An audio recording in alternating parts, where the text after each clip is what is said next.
Hey everybody, I'm back. It's been a few years.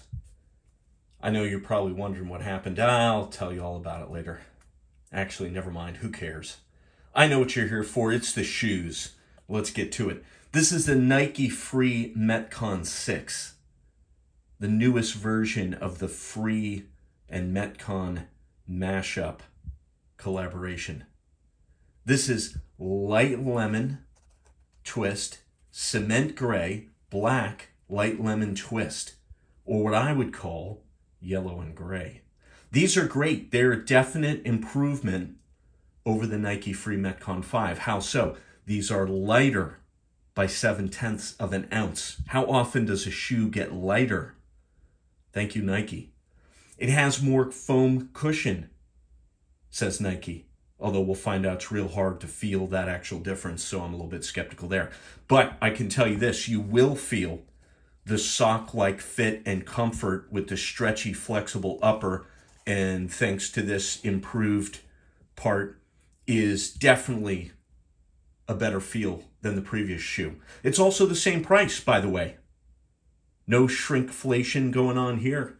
I'm looking at you, Nike Metcon 9. We'll talk about that as well. But most importantly, they look less goofy. What do I mean? Well, let's take a look. Let's get this one out of here. Here's the Nike Free Metcon 5, just in case you've never seen one. And let's take a look. Let's kind of compare here side by side, because this is really the big story. First of all, let's address the color difference. This is Volt. This is a very fluorescent, attention-getting, highly visible color. This is not Volt. This is different. This is that light lemon twist, aka yellow. So there's a difference there. I wish these were Volt. I like shoes that scream, hey, look at me. I've got fancy shoes. But more importantly, let's talk about the weird things that are gone. I was never a fan of these big canyon-like grooves, even if it makes the shoe super flexible, okay? It just looks weird to me. And what they've done with the outline of the heel on this thing was always very ostentatious to me, okay? Now, compare that here to the Free Metcon 6. We've got laser siping. See that? Laser siping. They cut that with a laser, supposedly, as far as you know. Makes it still very flexible. But, so that's good. But really, it just looks better, right? It doesn't look quite as odd. It doesn't look odd at all to me. It looks like a normal shoe. Like, let's just look at the heel. See, the heel's still wide, but it just has a better shape to it, okay? And especially coming around to this side, the 5 has this weird void, this big gap, and you can't really see here, but you can see daylight underneath the shoe if you put this on a flat surface, which I always thought was weird. It always kind of weirded me out. I don't think it made any functional difference whatsoever, but it just makes for an odd profile, okay? Now, that is just not here with this shoe. See that? It looks great. It looks good from every angle, okay? So I think it looks better, and that's a win in my book. But let's talk about the other stuff. Okay, first of all, let's talk about what Nike has changed in this shoe. This is what they say. More forefoot flexibility with the laser siped outsole. If there is, I'll be honest, you can't feel the difference. Once you put the shoe on, they're both very flexible. I'm not sure you could quantify the forefoot flexibility improvement. They've rounded the big toe of the forefoot for better agility and quickness when making sudden movements. But I don't know that there's really any difference from the Nike Free Metcon 5. We definitely, though, have the return of flywire cables, which is something Nike cheaped out on with the prior shoe. We have these cloth loops instead. Now, flywire, the way this works, these run through the body of the shoe, through the outsole, and it kind of helps tighten the whole thing up around your foot. Does it make a real difference? I don't know, but I like it in theory, so I like to see it when it's there. Multi-surface traction pattern. This is great. This is very grippy rubber, works on all kinds of different surfaces. Doesn't look quite as fancy as the 5. What I mean by that is I love this two-tone Nike M, the Metcon M. I was a big fan of that, but that is no longer there. But it works great, even if it doesn't look quite as good. So that's a shoe. Oh, and it's lighter, if I didn't mention that, which that's a huge plus. And it still costs the same, $120. And they fit true to size. This is a men's size 11, which is the size that I wear for running shoes and things like that. So I did not have to change sizes or anything like that. Can you use these in the gym? Absolutely. We'll look at that next. Here's the Nike Free Metcon 6 on foot. Flywire. Stretchy sock-like fit. Pull tabs front and back. Rounded laces. Laser siping in the flexible forefoot.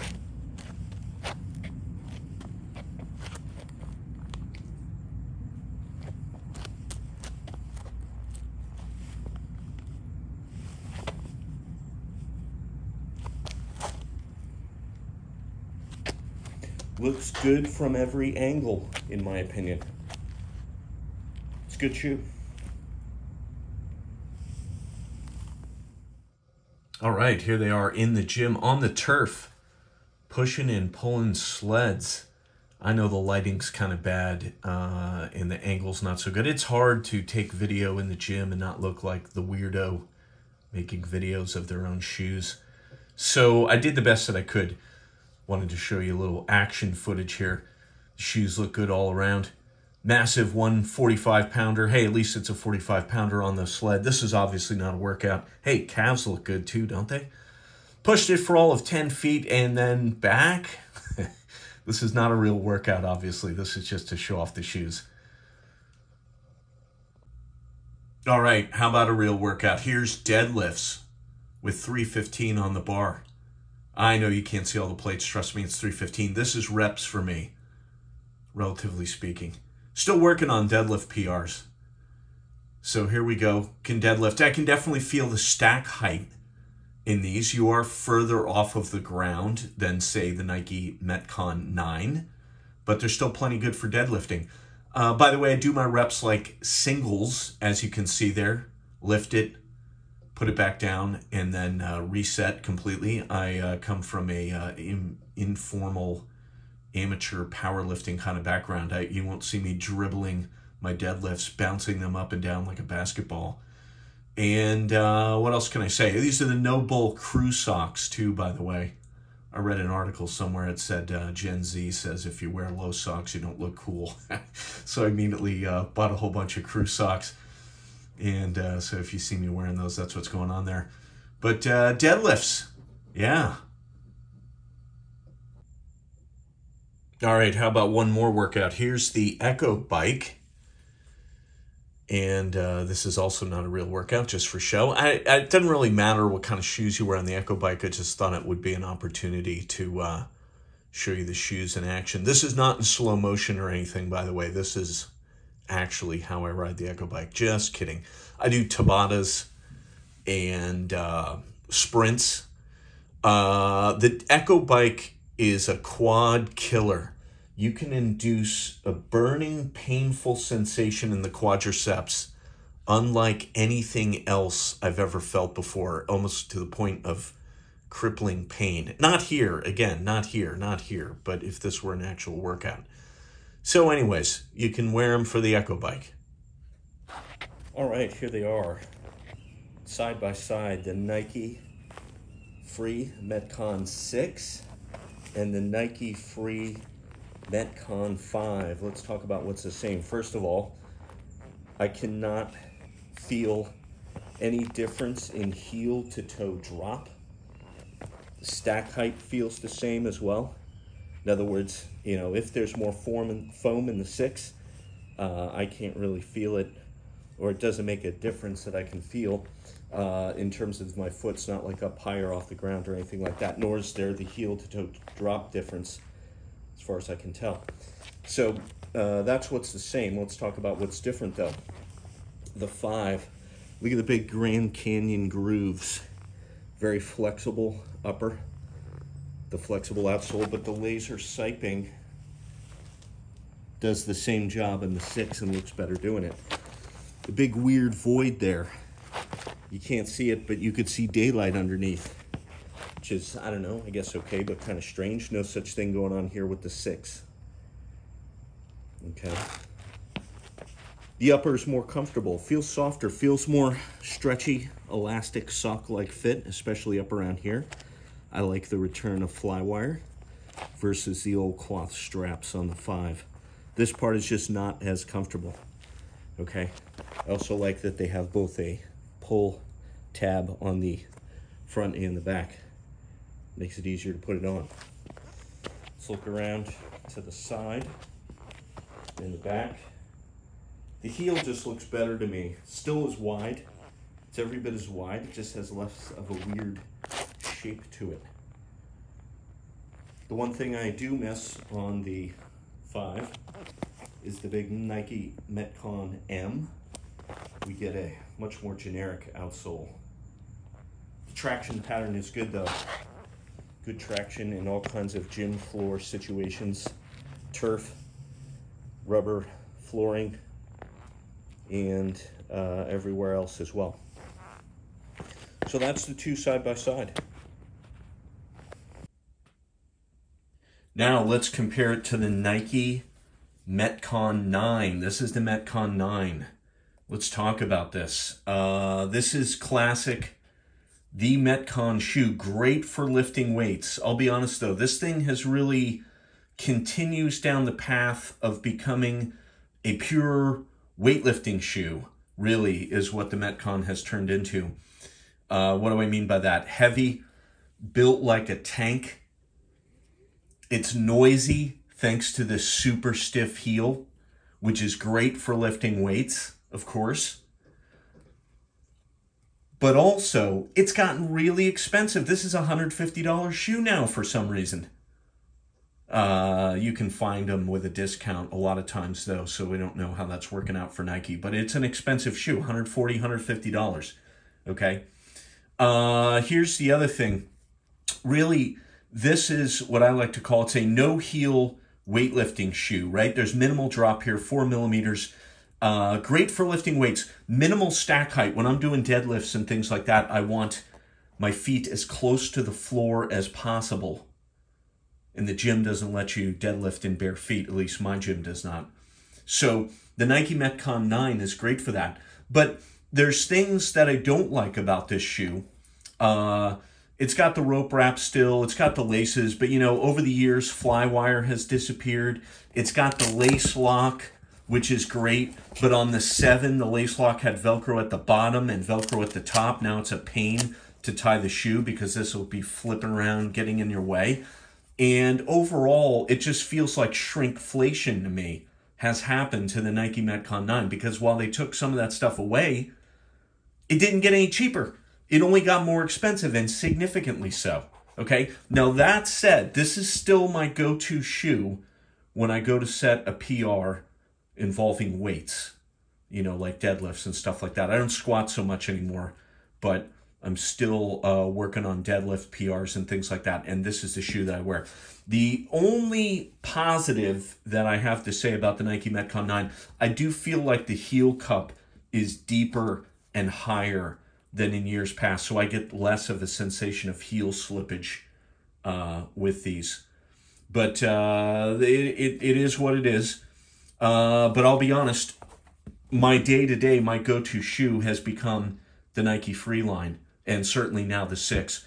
More comfortable, more cushion, more versatile, really, okay? Yet good enough to lift weights in. You can deadlift in these, you can squat in these, you can do all that kind of stuff. You can push sleds, you can ride the Echo Bike, you can do all those things in the Nike Free Metcon 6. Now, I don't put these on to set a PR, but that's where I have my Nike Metcon 9s, or really my Nike Metcon 7s, which I put on when I need to do that kind of stuff. So, overall, they've kind of become two different things, and I think you can understand the mainstream appeal of the free because this basic design has Nike has been pumping this out for several years now. It's clearly very popular because of the comfort, because of the versatility. The cushion underfoot is better. These are better for wearing all day long, or if you have to walk long distances, or if you have to run. I would not call this a running shoe, but it definitely has more cushion for running than the Metcon 9 does. So that's my thoughts on that.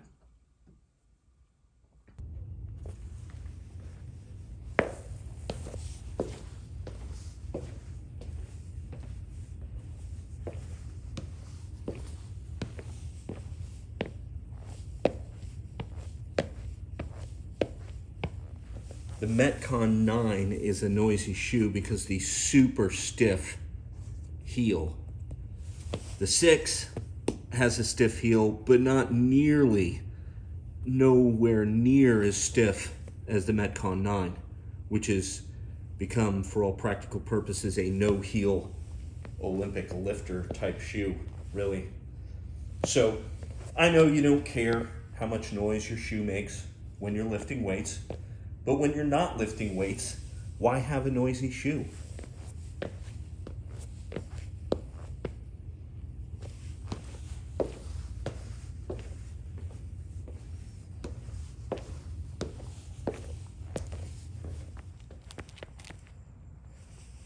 Here's the Nike Metcon 9 and the Nike Free Metcon 6. Very obvious differences. The 9 has much less cushioning. You can feel it in the forefoot, in the midfoot, in the heel. The Metcon 9 has definitely less cushioning. Drop feels about the same. Metcon shoes have historically been minimal heel to toe drop, like 4 millimeters, and feels like it is about the same on both shoes here. So I assume the 6 is 4 millimeters.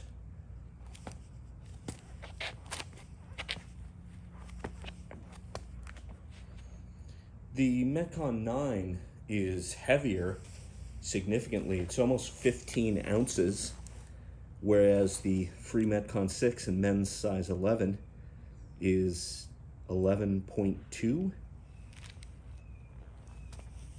So there's a difference you can feel in lightness.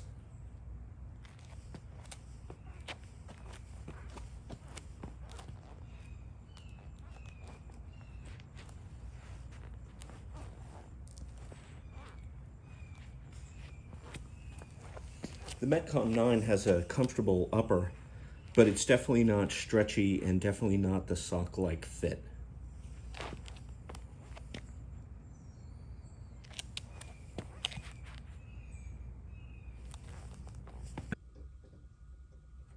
So there you go. The Nike Free Metcon 6. This has become my new go-to gym shoe. It is comfortable, it is lighter, it is affordable, it is versatile, it looks better than ever. I am probably going to get me 2 or 3 pairs of these in different colors because I am just that kind of guy. Anyways, hope you enjoyed the review. Look out for more reviews coming soon when there's a new shoe of interest. Thank you.